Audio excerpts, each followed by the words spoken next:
51. Welcome to the second half of the Hustlers University. You've surely learned a lot so far. I know what you're thinking. Andrew, you've already taught me too much. Andrew, you've already opened my eyes to a new way of thinking. I never thought about business or money this way. Andrew, you've already taught me so much. I already have had all the value I deserve for this course. You should stop it right here. I know. But I'm fucking generous. So you're going to do it again. 50 more points. 50 more lessons. Pay attention. First, 51. Why are you running your business? Genuine question. As a hustler, why are you running your business? I'm pausing so you can think about it. If you don't know the answer, I'll tell you the answer. The answer is for money. That's why you run your business. People will come to you all the time and say, start a business you're passionate about. Bullshit. You're only passionate about one thing, cash. It doesn't matter if you sell rocks. It doesn't matter if you sell jellyfish scrotums. Who gives a shit? It doesn't matter what you sell. It matters that it sells. Sell what sells and get rich. Be passionate for profit. Most people come to me and go, I need to start a business I know about and I'm passionate about. No, you don't. I could sell a makeup brand today. I don't know anything about makeup. But I know with my business acumen, the lessons I've already taught, the way I'd start the company bringing money in before I put money out, the way that I'd move quickly, the way I know I'd make money. I'd make money with a makeup brand. Fact. And I don't know anything about makeup, never wore it in my life. I ain't got a fucking clue. You don't need to know about things to sell things. You need to know about selling to sell things. The idea that you need to be passionate about the business to make money from it is complete airy-fairy bullshit that idiots say. You are passionate only about what's making you money. You are passionate for profit. You're not passionate about product. So if you can make money selling concrete, let me tell you something. There's some Chinese billionaire out there, B, not M, B, who's selling rocks and concrete and making billions. Do you think he's passionate about concrete? Do you think he's fucking making love to concrete, kissing it late at night, hugging it in bed? Think he's got a fucking concrete doll and he's made a little hole for his dick? No! He doesn't give a fuck about concrete. He gives a fuck about money. As should you. Drop that I need to be passionate garbage. Passionate for profit only. 52. This is specifically for you social media marketers. War is profitable, but not always. So I get this a lot. I see a lot of people who have digital products constantly in battles with other people in the space trying to get attention through war to try and sell products. War online is very much like real war, and you need to sit and plan and strategize if it's worthwhile. What are your end goals? What are your end objectives? How are you going to achieve them? Is your end goal and objective just to get people paying attention to your tweets? Is your end goal and objective to sell products? Is your end goal and objective to defame and to devalue the status of your opponent? What is the end goal and objective? War can be profitable, but you need to make sure it is worthwhile. You shouldn't be arguing with small accounts, people who are smaller than you. I will only beef with someone if they have more than 10,000 followers. Know your place, know their place. War can be profitable, but you need a strategy for war. So when I went to war with the Star Wars guys, let's show the Star Wars tweets again. My strategy was clear. Who likes Star Wars? Guys. If you meet a hot girl, she doesn't like Star Wars. Really, they don't care. Who's passionate about Star Wars? Guys. What kind of guys? Dorks. What do dorks need? Well, dorks usually have some money because they're dorks, but they don't have any girls. So if you will go through my Star Wars thread, you will see my strategy is simple for war. Sell my PhD course. Sell the ability to get girls. Show lots of girls. Sell the ability to how to obtain females. That was my strategy for that battle. And it worked fantastically well. That weekend, I sold a lot of PhD courses. I think I did like 15,000 or something. All basically off the fact that I said Star Wars was bullshit. I had a clear objective for my battle. Most people will go viral or they'll go battle and they haven't got a clear objective. They don't know what they're trying to do. I knew exactly what I was trying to do. Poke the geeks, annoy the nerds, and then off the back of it, be humorous enough for them to entertain the idea of learning from me how to get girls. That made me money. War needs strategy. So if you're going to go to war in any way, either in the physical world or the internet reality, You need to be prepared, and you're not prepared without strategy. So war is only profitable if you have a strategy. Have a clear end goal, have a clear objective. Don't end up like America, stuck in the Middle East in forever, endless, pointless, nothing wars. That's what most people online are doing, constantly jabbing at each other for no reason. It's pathetic. I don't go to war often, and if I go to war, it's gonna pay me. I don't lose money to go to war. War is profitable, but only if you do it right. Keep that in mind. 53. Another thing that sells. We already talked about predicting the future and preempting the future. Presume the sale by talking about the future. Do you know what else makes people buy things? FOMO. Fear of missing out.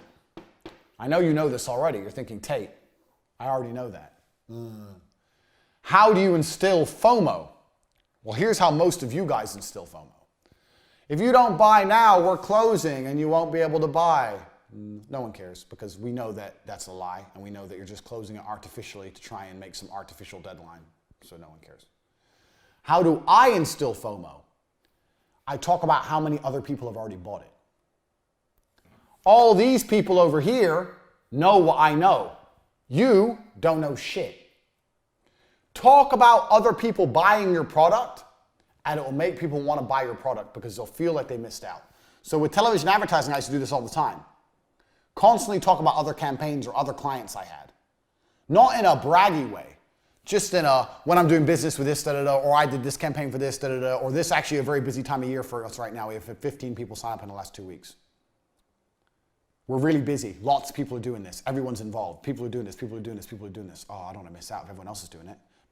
Everyone else thought it was a good idea. Well, why do I think it's a good idea? Well, I don't like this and that, but everyone else likes it, so okay. Even successful people are herd mentality. Even very successful people are sheep. If they think everyone else is doing it, they're going to do it.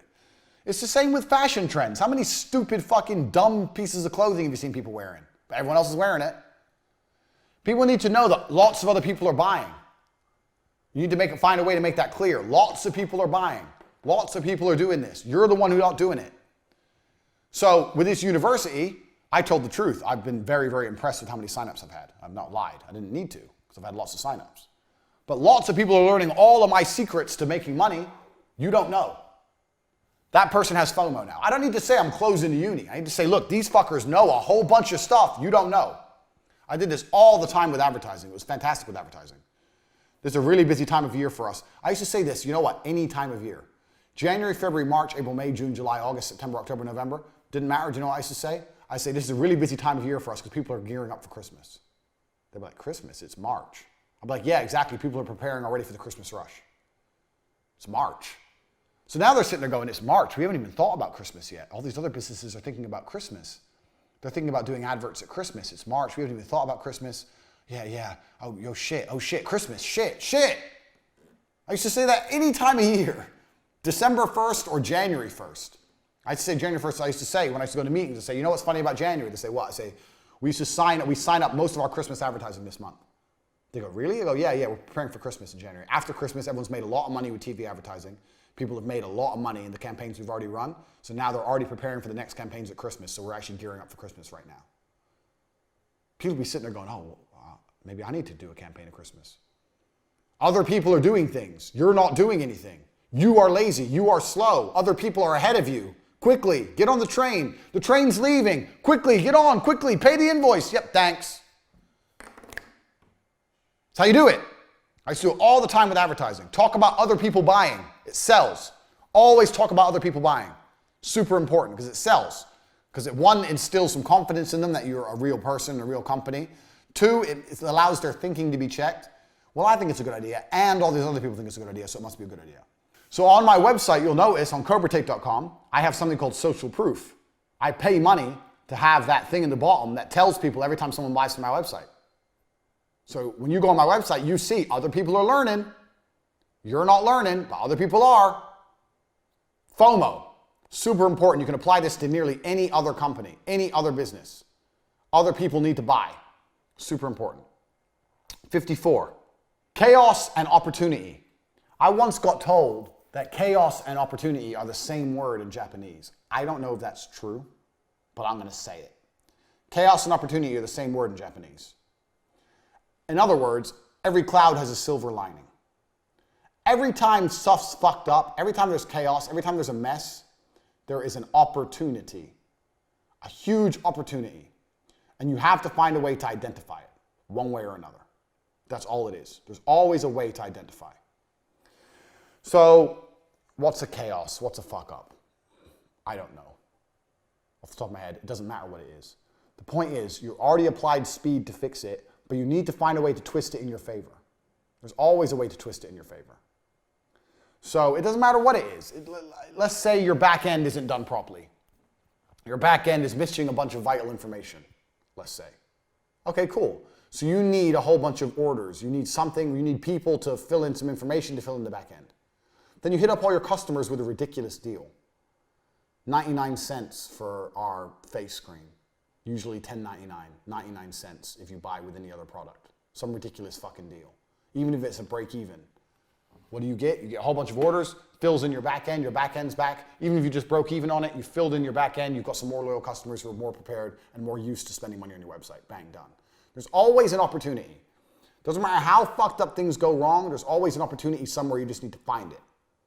You've got to sniff it out. Something's gone, there must be some way here I can make some money. And everything has to feed back to remember, the money in. That's important. Chaos and opportunity are the same thing. Especially, that's chaos within your business. If there's chaos within your market, it's even better. So, I don't know. Let's say, okay, off the top of my head, 9/11. Why that came to my head, I don't know. 9/11 fucked up the airline industry. All the planes got grounded, no one could fly, huge lines at the airports, Chaos. There's chaos within the industry. So where's the opportunity? This is all off the top of my head. If I was an airline executive boss, I'd be going, okay, from now on when we sell tickets, we're going to sell it with an added option for insurance, for refunds in the event of a terror attack or an unpredictable event. We're going to contact a big insurance company. We're going to get them to insure us. We don't have to really do anything. We'll get them to insure us and we'll sell the insurance packages on top at a premium and make some extra money. Because now people who've been stuck in the airport for 4 days, next time they book a flight, they're going to be like, yeah, you know what? I'm going to pay for that insurance. I remember last time it was a nightmare. If I pay for this, I get all my money back and they'll book me a hotel. Bang! Chaos in the industry. Opportunity to make more money. This comes to me off the top of my fucking head. Where else was there a huge chaos in an industry? Can you think of chaos in an industry? It happens now and again. Now and again, things really go wrong. So, fuck knows. But it happens all the time on smaller levels. And when there's chaos within a specialized industry, you need to find a way to monetize it, like I just did there with 9/11 the airlines. Because there's always a way to monetize chaos. So when things go wrong, it happens. So like the YouTube apocalypse, for example. Everything went super, super wrong with all the YouTubers were making loads and loads of money off advertising, and then the apocalypse happened, they weren't making money off advertising anymore. So let's say that I'm a YouTuber and I see this has happened, there's huge chaos in the industry, no one's making money off advertising anymore. Do you know what you do? Well, I'd go, okay, well that means I need to sell merchandise. So I'd contact all the other big YouTubers and say, hey, I've got a really good link for merchandise if you're interested in selling merch. I'll start a fucking merch company. Or I'd get a link with a merch company for commission. It's not complicated. So let's look at the adpocalypse. Everyone, I don't know if you know what happened. Everyone had all these big YouTube channels, they're making loads and loads and loads of money. Overnight, that all goes down to zero. Now they've still got viewerships, but they've got no money. So how do they make money from there? Well, they all decide to start selling merchandise, but they don't have any merchandise set up or worked out. Me as a big YouTuber, I contact a merchandise company, explain the adpocalypse, explain what happened, explain I want to produce my own merchandise, and explain that I know 10 other big YouTubers who are going to go to another merchandise company, but I'm going to bring them to you if you'll give me a cut of how much money they bring you. And now anyone in their right mind will go, well, okay, get on the phone, old school. Yeah, I know 10 other YouTubers who I've met with and I work with, blah, blah, blah. They were going to use this merch website, just Google another one. And I'm saying that I want to use you, but if I bring them all to you, I want 5% of their turnover. They'll agree, bang. Now, from the chaos in the industry, you've become the fucking shark of merch. Now you're making money off all of their YouTube channels with one phone call by just being a G. Now every time Jackass 1 and Jackass 2 sells a hat, you get paid. Before, you didn't get none of their money. You just knew them. Now all you have to do is call them up and say, bro, adpocalypse is bullshit, but I know a fucking awesome company that's going to sell us merch and we're going to sell merch and make money. Bang! Chaos in the industry is an opportunity every time if you think like me, if you think like a hustler. This is setting up a company, a revenue stream. It costs you nothing. There's no outlay to this. This is just a phone call and a hustler's mindset. Bang, you got paid. Chaos is opportunity. Find it every time.